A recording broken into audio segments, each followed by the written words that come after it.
얼마 전에 저명한 개혁주의 신학자이자 목회자이신 존 맥아더 목사님께서 86세의 나이로 별세하셨습니다. 최근에 그분의 글을 읽는 가운데 참 공감이 되는 내용이 하나 있었는데요. 이런 글이었습니다. 사람들이 천국에 대해 무엇이 마음에 드느냐고 나에게 물으면 그것은 투명한 금빛걸이나 진주로 장식된 문이 아니라 그곳은 죄가 없는 곳이라는 것입니다. 나는 죄가 지긋지긋합니다. 이런 내용이었습니다.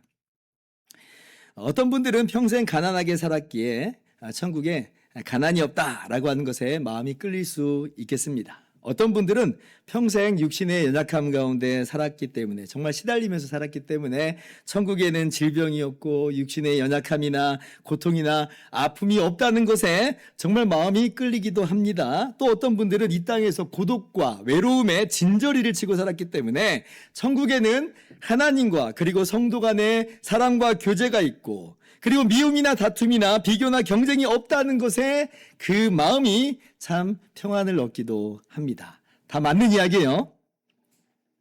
그런 것들이 천국의 한 모습들을 잘 보여주고 있는 것이죠. 그리고 우리가 그 모습들을 정말로 사모하면서 기대하면서 그 나라가 임하기를 대망하고 있는 것이에요. 그런데 저는요, 존 맥아더 목사님의 글에 가장 많이 끌리고 공감하고 동의하는 바입니다. 왜냐하면 저도 평상시에 그런 생각을 하고 살거든요. 저도 죄가 지긋지긋합니다. 지긋지긋해요. 2년 전에도 팀 켈러라고 하는 훌륭한 목사님이 별세했었는데요. 이분은 이제 췌장암으로 투병하다가 돌아가셨거든요. 그런데 투병 중에 이런 말을 남긴 적이 있다고 그래요.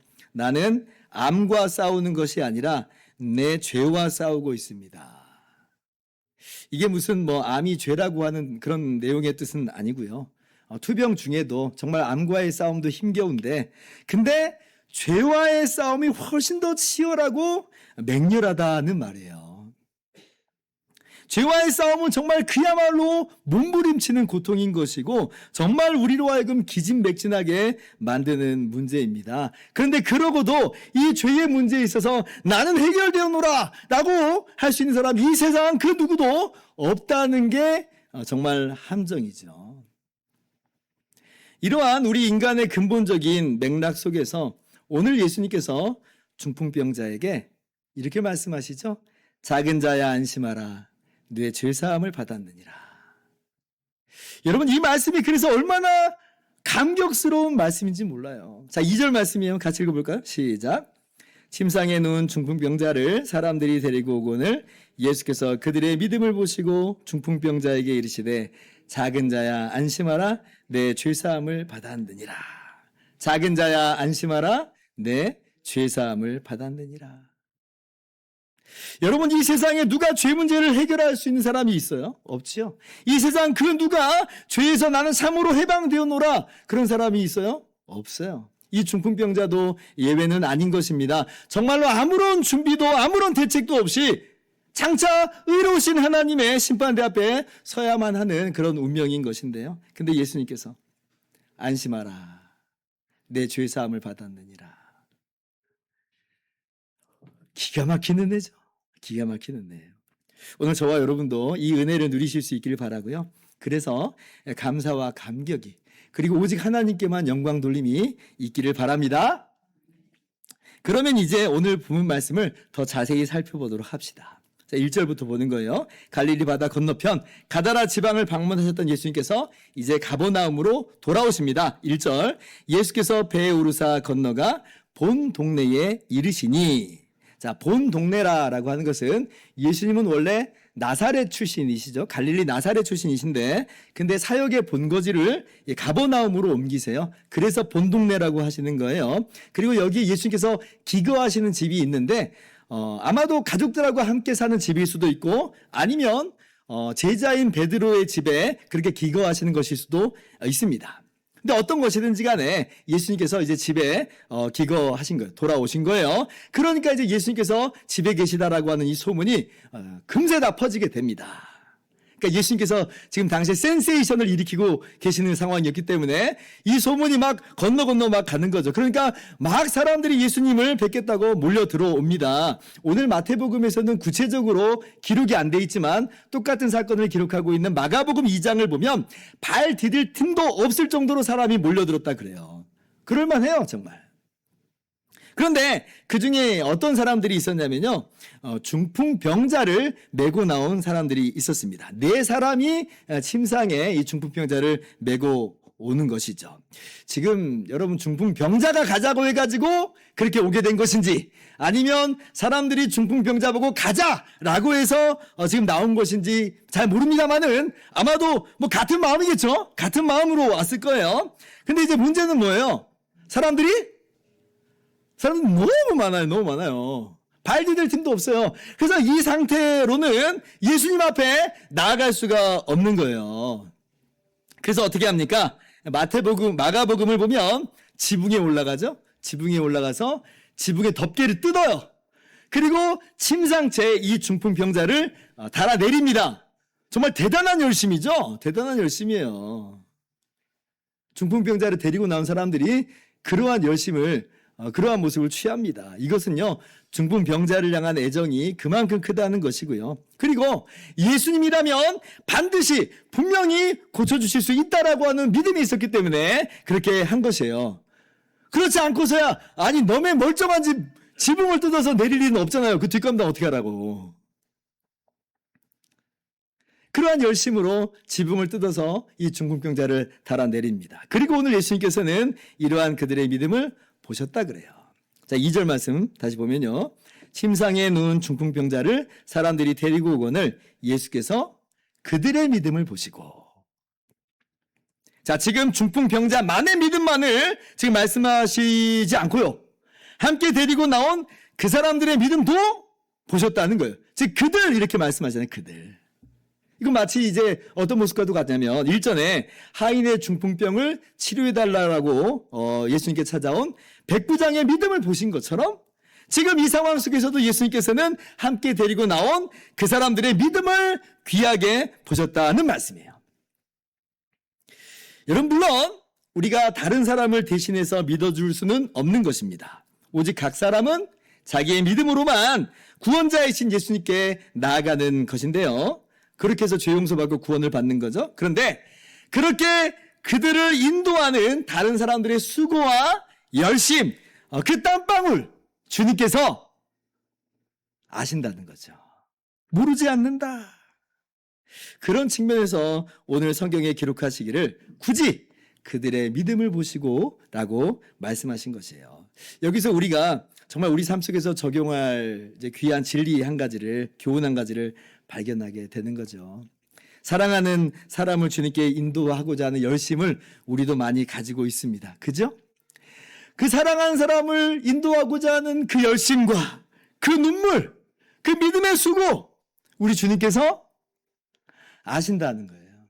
아세요. 그러므로 여러분 지치지 말고 포기하지 말라라고 말씀하시는 것입니다. 오늘 중풍병자를 메고 나온 이 사람들과도 같이 여러분의 열심과 그 수고를 계속해서 잘 감당하실 수 있기를 바라고요. 그로 말미암아 주님으로부터 놀라운 결실을 거둘 수 있기를 주님의 이름으로 축원합니다. 그런데 주의할 점은 그럼에도 불구하고 이 구원 문제의 주체에 있어서는 어디까지나 당사자다라고 하는 것을 우리가 잊으면 안 됩니다. 그래서 예수님께서는 지금 데리고 나온 그 사람들을 향해서 말씀하시지 않죠? 누구에게 말씀하세요? 당사자인 중풍병자에게 말씀하세요. 2절 하반절 보세요. 중풍병자에게 이르시되 작은 자야 내 죄사함을 받았느니라. 여러분, 이게요, 데리고 나온 그 사람들의 믿음만으로 될 일이었으면 그 사람들에게 이야기했겠죠. 너희들의 믿음을 보니 너희들의 믿음대로 이 사람이 죄사함을 받았느니라 이렇게 말씀하셨을 텐데 지금 그렇게 말씀하시지 않잖아요. 이 상황은 그런 상황이 아니라는 겁니다. 만약에 단순히 병고침만의 문제였다면 데리고 나온 그 사람들의 믿음만으로도 너희들의 믿음대로 될지어다 라고 하셨겠지만, 그러나 지금 예수님께서 다루고자 하시는 지금 내용은요, 단순히 병고침만의 문제가 아니에요. 지금 예수님은 죄사함의 문제를 다루고 싶어 하세요. 그러니 데리고 나온 사람들에게 말씀하시지 않고 누구에게 말해요? 중풍병자에게 이야기하는 거예요. 데리고 나온 사람들의 믿음은 그 나름대로의 역할이 있다는 거고요. 죄사함의 문제는 그러나 오직 이 중풍병자 개인의 믿음에 연결되어 있다라고 하는 그런 의미입니다. 우리가 의외로 오늘 본문에서 이 중풍병자의 믿음은 좀 많이 간과하여 왔습니다. 그저 데리고 나온 사람들의 믿음과 열심만 많이 부각이 됐었죠. 그러나 중풍병자의 믿음을 우리가 오늘 말씀 속에서 분명히 확인할 수가 있는데요. 그 근거가 되는 단어가 뭐냐면 예수님께서 이 중풍병자에게 뭐라고 말씀하세요? 안심하라. 안심하라. 안심하라라고 직접 말씀하셨다라고 하는 것은 이 중풍병자가 무슨 의식불명의 상태, 의사소통이 안 되는 지금 그런 상태는 아니라는 거예요. 그리고 안심하라고 하는 그 말씀 속에서는 돌려 생각해보면 지금 어떤 내용이 그 안에 담겨 있는 거예요. 이 중풍병자가 정말 간절히 주님께 간구하고 있는 그런 마음이라고 하는 거죠. 그러니까 안심하라 그러신 거예요. 중풍병이 있기 때문에 비록 말로도 또 몸으로도 표현을 잘 못하지만 나를 불쌍히 여기소서. 주님은 나를 고칠 수 있습니다. 라고 이 중풍병자는 그 마음 가운데 간절한 소망을 가지고 나온 것입니다. 여러분 이 똑같은 단어가 9장 22절에 12의 혈루증 앓는 그 여인에게도 똑같이 사용이 돼요. 여러분 이 여인이 자기 마음에 예수님의 겉옷자락만 만져도 내가 구원받겠다, 내가 치료받겠다라고 하는 마음을 갖고 그리고 예수님의 겉옷자락을 만지잖아요. 아무도 그 사실을 인지를 못해요. 자, 그러나 예수님은 아시고 그리고 그 여인에게 똑같이 말씀하세요. 9장 22절 보면 따라 안심하라. 내 믿음이 너를 구원하였다. 뭐라고요? 안심하라. 이 여인의 그 간절한 소망, 이 여인의 믿음을 지금 두고서 예수님께서 말씀하신 거예요. 그래서 이 여인이 즉시로 구원을 받습니다. 병치료를 받아요. 똑같은 단어가 중풍병자를 향해서도 안심하라 하셨다는 거죠. 그래서 오늘 중풍병자도 바로 그 믿음으로 주님 앞에 나왔다라고 하는 것을 우리가 알게 되는 겁니다. 그래서 여러분 나는 예수님을 안 믿는데 우리 집사람은 예수님을 정말 잘 믿으니 나는 예수님 잘 믿는 부인 옷자락 붙잡고 천국 가겠습니다. 안 됩니다. 그렇게 안 되는 거예요. 오직 당사자의 믿음이에요. 중풍병자의 믿음이에요.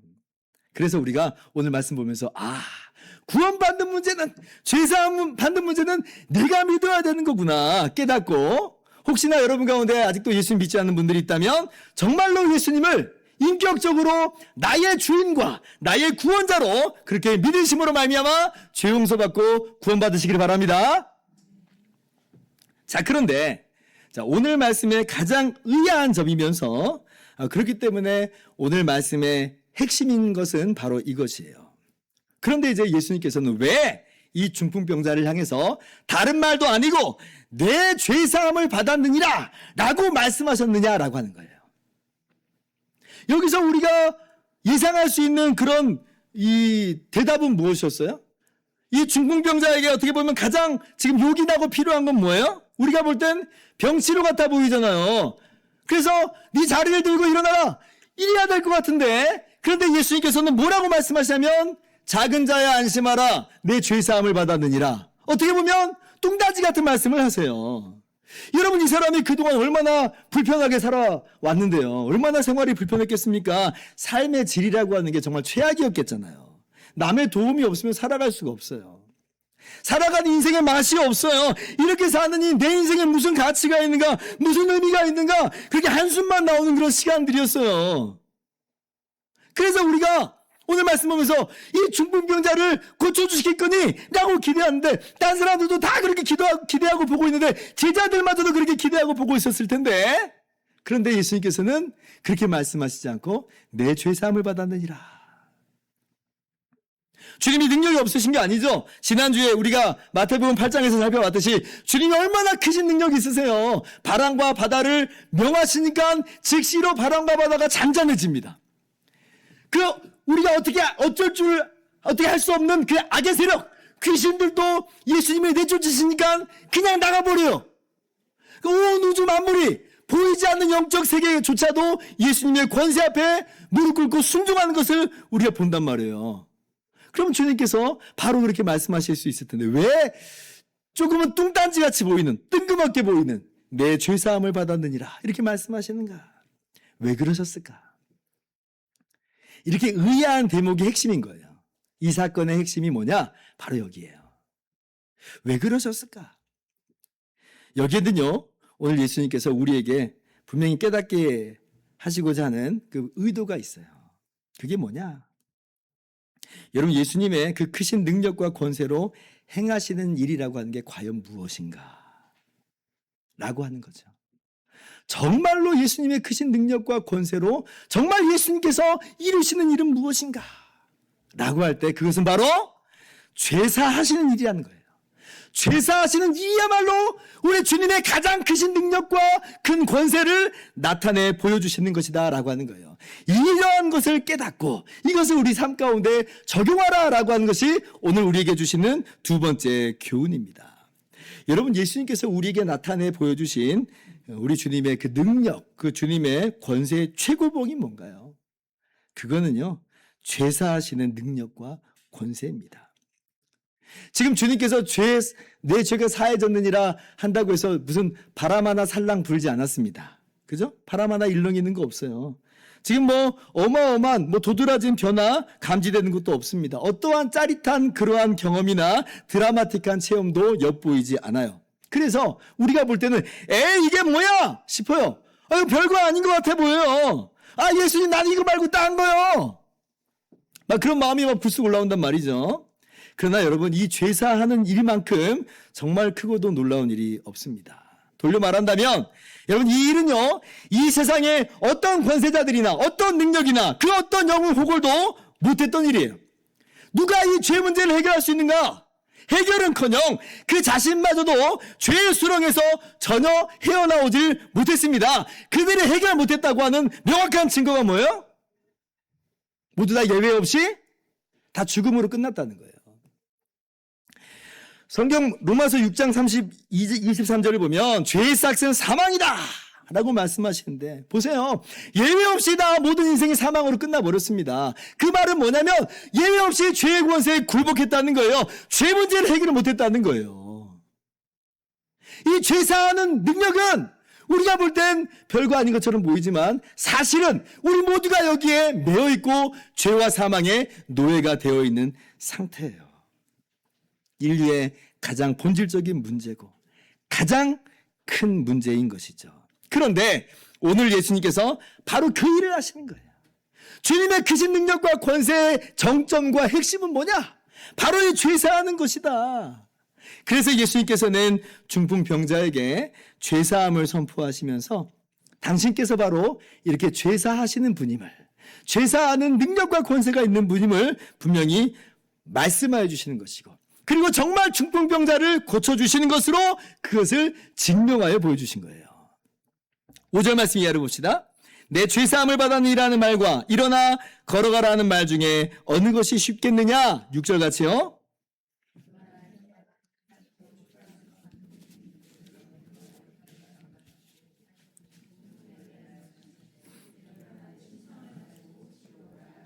(7절) 그가 일어나 집으로 돌아가거늘. 아멘. 주님께서 내 죄가 사해졌느니라 말씀하시고, 그리고 이내 일어나 내 침상을 가지고 집으로 가라 하니까 중풍병자가 벌떡 일어나 버려요. 그 자리에서 일어납니다. 즉시로 나가면서 하나님께 영광을 돌리는 거예요. 그러니 그 자리에 있는 모든 사람들이 깜짝 놀라죠. 세상에 중풍병자가 벌떡 일어나니까. 그러면서 이러한 권능을 주신 하나님께 영광을 돌리게 됩니다. 뭐냐면 예수님께서 죄사하시는 능력과 권세가 있음을 증명하여 나타내 보여주신 거예요. 주님께서 바로 그와 같이 우리의 죄 문제를 해결하시는 분임을 분명히 증명하여 보여주신 것입니다. 예수님께서 우리의 모든 죄 문제를 해결하심을 믿으시기 바랍니다. 자, 그런데요, 엄밀하게 말한다면 오늘 사건만으로는 이것을 완벽하게 증명하셨다라고 하는 것은 아니라고 할 수가 있겠습니다. 언뜻 보여준 것에 불과해요. 왜냐하면 한번 생각해 보세요. 말 그대로 중풍병을 고쳐주시는 게 더 쉬운 일이기 때문에 그렇습니다. 더 어려운 일을 해야 이런 쉬운 일을 하신다라고 우리가 생각을 하잖아요. 쉬운 일 해놓고 어려운 일을 할 수 있다라고 하면 그럴 수 있겠지만 정말인가? 라고 우리가 의구심을 품을 수 있어요. 제대로 증명하려면 더 어려운 일을 해야 증명이 되는 겁니다. 그죠? 여러분, 예수님께서 우리의 죄를 사해 주시기 위해서는 우리가 알아야 되는 게 있는데요. 여긴 두 가지 조건이 충족이 돼야 됩니다. 첫째, 예수님께서 하나님이셔야 돼요. 하나님이셔야 우리의 죄를 사하실 수가 있어요. 왜냐하면 하나님 외에는 하나님께 지은 죄를 용서할 수 없기 때문에 그렇습니다. 제 아무리 천사라고 할지라도 하나님께 지은 죄에 대해서 내가 용서해 줄게 라고 할 수는 없는 거예요. 하나님만이 하나님께 지은 죄를 사할 수 있어요. 근데도 내가 죄를 사하겠다고 나서면, 하나님도 아닌 주제에 나서면 그건 신성모독입니다. 그래서 3절의 서기관들이 이 마가복음 2장 7절을 참고해서 보면 오직 하나님 한 분 외에는 누가 능히 죄를 사하겠느냐 그러면서 예수님이 신성모독을 저질렀다라고 생각을 하는 거예요. 물론 그들은 예수님이 하나님인 줄을 모르니까 그렇게 생각하는 거죠. 근데 어쨌거나 그들의 생각은 맞는 거예요. 하나님 외에 누가 죄를 사하겠느냐. 하나님만이 죄를 사할 수 있습니다. 그리고 우리 모든 인류의 죄는 본질적으로 하나님께 지은 죄예요. 거짓말이라고 하는 죄를 생각해 볼 때 다른 사람에게 지은 죄이기도 하지만 하나님께서 거짓 증거하지 말라고 하는 그 말씀을 어긴 것으로 하나님께 지은 죄거든요. 하나님만이 이 죄 문제를 해결할 수 있고 하나님만이 죄를 사하실 수 있다. 두 번째 조건이 있어요. 그리고 이렇게 죄를 용서하시기 위해서는 반드시 그 죄에 합당한 값이 치러져야 된다라고 하는 것이에요. 하나님께서 무슨 옷자락 한번 펄럭 있는 것으로 죄를 사하신다. 여러분, 설사 하나님이 그렇게 하실 수 있다 할지라도 하나님은 절대 그렇게 하시지 않죠. 왜냐하면 하나님의 성품은 의로우시기 때문에 그렇습니다. 하나님께서는 하나님의 성품에 반하여서 공의롭지 않은 판결을 내리시진 않는 거예요. 그래서 죄 문제를 해결하지 않고서는 하나님께서 내 죄를 사하노라 하시진 않아요. 반드시 죄의 대가가 치러져야 하는 것이에요. 그래서 오늘 중풍병자를 고치시는 것만으로는 이게 명확한 증명이 되진 않는다라고 하는 것이에요. 그러나 우리는 앞으로 이루어지는 주님께서 이루시는 일, 성경 말씀을 통해서 우리가 배우고 알고 있는 바가 있죠. 뭐예요? 하나님의 아들이신 예수님께서 우리를 대신해서 우리의 모든 죄값을 다 치러주셨다는 거예요. 우리를 대신해서 달리신 십자가가 바로 우리를 위해서 치르신 주님의 완전하신 대가예요. 우리는 다 양 같아서 그릇 행하여 각기 제 길로 갔거늘 여호와께서는 우리 모두의 죄악을 그에게 담당시키셨도다. 예수님이 우리의 모든 죄를 다 짊어지신 거예요. 그리고 십자가에 오르신 것입니다. 그렇게 우리의 모든 죄 문제를 완전히 다 죄값을 다 치러주셨어요. 그래서 예수님께서 십자가에서 죽으실 때 하실 말씀이 뭐냐면 다 이루었다죠. 다 이루었다. 남김없이 우리의 모든 죄값을, 죄 문제를 다 해결하셨다라고 하는 것이에요. 그리고 예수님께서는 예수님의 죄를 사하셨다라고 하는 이 말씀이 허풍이나 어떤 허언이 아니라고 하는 것을 무엇으로 증명하시냐면 예수님이 그렇게 죽으셨어요. 그리고 3일 만에 다시 부활하신 것으로 예수님께서는 정말 죄를 사하시는 분이심을 증명하여 나타내 보여주신 겁니다. 여러분, 만약에 예수님이 그냥 다른 사람들처럼 그냥 죽으시고 끝나버리셨다면, 그러면 예수님께서 죄를 사하셨다라고 하는 이 말씀, 다 이루었다라고 하는 말씀의 이 진위를 우리가 전혀 알 수가 없는 것이에요. 예수님도 죽었는데. 그런데 예수님은 부활하심으로 말미암아 우리의 죄 문제를 정말로 사하시는 분임을 증명하여 보여주신 거예요. 그래서 다른 위인들하고 달라요. 다른 권세자들하고 달라요. 예수님은 부활하셨어요. 예수님 영원히 살아계세요. 예수님의 무덤은 없어요. 그래서 이렇게 죽으시고 3일 만에 부활하신 예수님을 만나 뵙고 터져나온 제자들의 이 탄성과 고백이 뭐였냐면 요한복음 20장 28절을 보면 도마가 이렇게 말하죠. 나의 주님이시요 나의 하나님이십니다. 예수님은 정말 하나님이시라는 거예요. 아니, 전무후무한 부활을 지금 목격하고 있잖아요. 이걸 보면 예수님은 정말 참 하나님이 맞다. 하나님만이 죄를 사하실 수 있는데 바로 예수님이 하나님이라고 하는 거죠. 그리고 하나님이신 예수님께서 대신 십자가에서 피 흘려 죽어주셨으니 우리의 모든 죄값이 그 안에서 해결된 것은 분명하다라고 하는 거예요. 로마서 1장 4절도 동일하게 말씀하시죠. 같이 읽습니다. 시작. 성결의 영으로는 죽은 자들 가운데서 부활하사 능력으로 하나님의 아들이라 선포되셨으니 곧 우리 주 예수 그리스도시니라. 아멘. 부활하신 예수님은 참으로 하나님의 아들이시요 참 하나님이 맞다는 것입니다. 그러니 예수님 안에서는 이 두 가지 조건이 다 충족된 거예요. 죄를 사하시는 하나님 맞죠? 그리고 하나님으로서 우리의 모든 죄값을 십자가에서 대신 치르신 것이 맞잖아요. 그러므로 우리 주님은 정말로 우리를 향해서 내 죄가 사하여졌느니라 말씀하실 수 있는 분이에요. 오늘 예수님께서는 중풍병자를 고치시는 것으로 마치 맛보기처럼 예수님께서 이와 같이 우리의 죄를 사하시는 능력과 권세자이심을 미리 보여주시는 것입니다. 사랑하는 성도 여러분, 이렇게 죄를 사해 주시는 것이야말로 우리 주님의 가장 큰 능력과 권세이심을 여러분 믿으시기 바랍니다. 뒤집어 말한다면 죄사함 받는 것이야말로 가장 큰 기적이고 가장 놀라운 능력과 권세를 체험한 것이에요. 왜냐하면 이 일은 하나님이 아니면 안 되거든요. 그것도 하나님의 아들이신 예수님의 흘리신 피값이 아니면 안 되는 일이거든요. 말씀으로 천지 만물을 창조하신 예수님이신데 예수님께서 이건 말씀으로 될 일이 아닌 거예요. 그래서 하나님의 아들이신 그분이 우리와 똑같은 사람이 되어 오셔서 우리의 모든 죄값을 대신해서 십자가에서 대신 죽어주셨습니다. 엄청난 대가, 엄청난 희생이 치러진 것입니다. 그러니 이 죄사함의 기적이야말로 최고의 기적임을 믿으시기 바랍니다. 만약에 주님께서 이렇게 죄사하시지 않았다면 우리의 운명은 어떻게 될 것인가? 헤어나올 수 없는 죄의 그 수렁 가운데서 허우적거리다가 마침내는 죄에 따라서 영원한 지옥 형벌을 받는다니까요. 이게 근본적인 문제예요. 가장 큰 문제인 거죠. 그러므로 이 죄사하시는 은혜야말로 정말 최고 은혜다. 최고 은혜다. 그렇기 때문에 우리가요, 비록 이 땅에서는 여전히 고달픈 인생을 때때로 살아가기도 하지만 그러나 영원한 죄사함을 받았으니 나는 참 기쁩니다. 우리 고백할 수 있는 거예요. 오늘 이것이 저와 여러분의 고백인 줄 믿습니다. 이러한 감사와 감격이 하나님을 찬양하는 가운데 오늘도 가득 넘치기를 주님의 이름으로 축원합니다. 자, 그러면 오늘 말씀에서 깨닫고 적용할 마지막 진리가 하나 더 있습니다.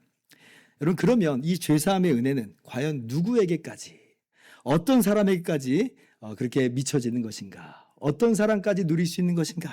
라고 우리가 궁금해할 수 있잖아요. 그 대답이 바로 오늘 말씀 9절입니다. 같이 읽어볼까요? 시작. 예수께서 그곳을 떠나 지나가시다가 마테라 하는 사람이 세관에 앉아있는 것을 보시고 이르되 나를 따르라 하시니 일어나 따르니라. 나를 따르라. 예수님께서 세리 마태를 제자로 부르시는 장면입니다. 우리가 잘 알다시피 당시 사회 속에서는 이 세리라고 하는 사람은요, 상종 못할 죄인이었습니다. 오늘 말씀 10절과 11절도 보면 세리와 죄인들이 나란히 기록되어 있죠. 이건 같은 사람이라고 하는 거예요. 세리는 바로 죄인이라는 겁니다. 그래서 바리새인들이 이 모습을 보고서는 책망하듯이 예수님의 제자들에게 따져 묻는 거죠. 11절 보세요. 바리새인들이 보고 그의 제자에게 이르되 어찌하여 너희 선생은 세리와 죄인들과 함께 잡수시느냐. 지금 예수님께서 마태의 집에서 함께 식사를 하십니다. 마태가 그래서 너무나 이제 정말 즐겁고 감격스러움 속에서 자기 동료들을 초대를 했어요. 근데 마태의 동료라고 하는 사람들 누구예요? 죄다 세리들이죠. 세리들이 바글바글하면서 이 잔치에 참여하면서 식탁 교제를 나누고 있는 것이에요. 이 마태의 마음은 자기 같은 이 세리를 불러주신 게 감사하고 또 이 사람들, 동료들이 다 나같이 예수님 만났으면 좋겠어서 이렇게 잔치를 벌리는 것인데, 근데 바리새인들이 이게 못마땅한 겁니다. 이건 죄인들의 잔치인 거예요. 죄인들의 잔치. 도저히 나는 상종 못하겠다. 그래서 하는 말이 뭐냐면 어찌하여 이런 죄인들의 잔치를 이렇게 이루시는가? 라고 하는 것이죠. 있을 수 없는 일이라는 거예요. 그도 그럴 것이 세리는요, 정말 죄인이 맞습니다. 세리가 그만큼 죄인이 아니라고 하는 게 아니에요. 세리는 정말 이 바리새인들이 치를 떨 정도의 죄인이 맞아요. 당신 여러분들 잘 아시다시피 이 로마 제국의 식민지 상태였죠. 유대가. 이 세리는 어떤 사람들이냐면 그 로마 제국의 세금 징수원들입니다. 그런데 이 사람들이 어떤 일을 하냐면 정한 세금 외에 임의로 세금을 더 뜯어내가지고 자신들의 배만 불리는 거예요. 사람들은 힘들게 하고. 얼마 전에 뭐 탕류라고 하는 그 드라마를 보니까 그런 내용이 좀 나오더만요. 왈패들이 지금 세금을 뜯는데 그늘에서 쉬면 그늘세, 뭐 통행세, 자리세, 보호세, 심지어 볼일을 또 볼 때는 볼일세, 이렇게 해서 온갖 명목으로 그렇게 세금을 뜯더만요. 세리가 그런 사람이에요. 세리가 로마의 공권력을 등에 업고서 그 하수인이 되어서 공식적으로 자기 민족들의 피를 빨고 있는 겁니다. 그러니 세리는 정말 죄인이 맞고, 그리고 세리에 대한 그 당시의 사회적 시각은 정말 그렇기 때문에 최악일 수밖에 없어요. 세리는 그래서 누구하고 동급이냐면 창녀와 동급입니다.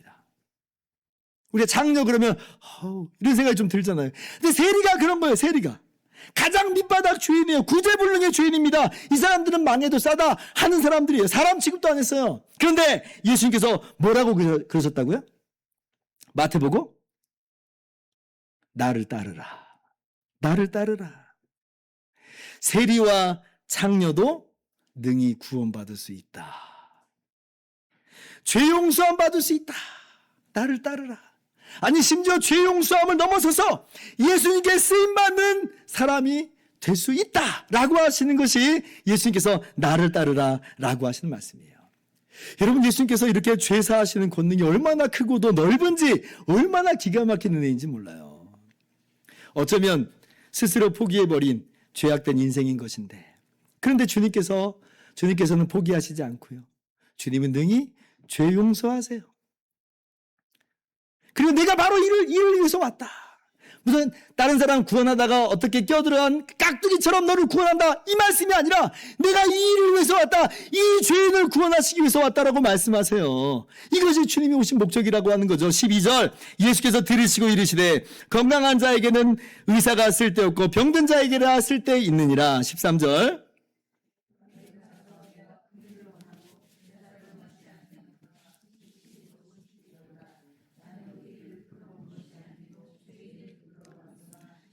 나는 의인을 부르러 온 것이 아니요 죄인을 부르러 왔노라.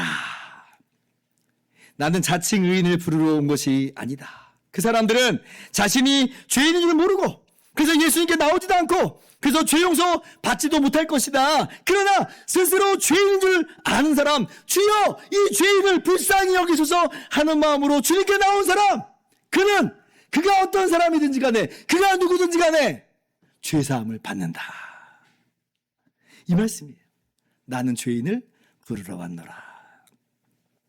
그러므로 사랑하는 성도 여러분, 나 같은 죄인도 구원받을 수 있는가? 예, 나 같은 죄인도 구원받을 수 있어요.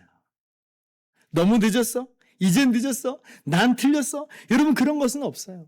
예수님께서 마태를 부르시는 것으로 우리에게 분명히 말씀하여 주시는 거예요. 나는 죄인을 부르러 왔노라. 그러니 얼마나 감사한 일인지요.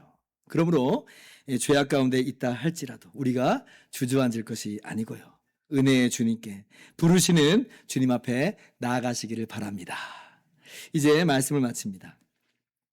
요즘 우리 교회가 쇼츠 영상을 계속 제작하고 있지요. 얼마 전에도 영상을 찍었는데요. 우리 봉사하시는 성도님께서 이런 질문을 저한테 던지셨어요.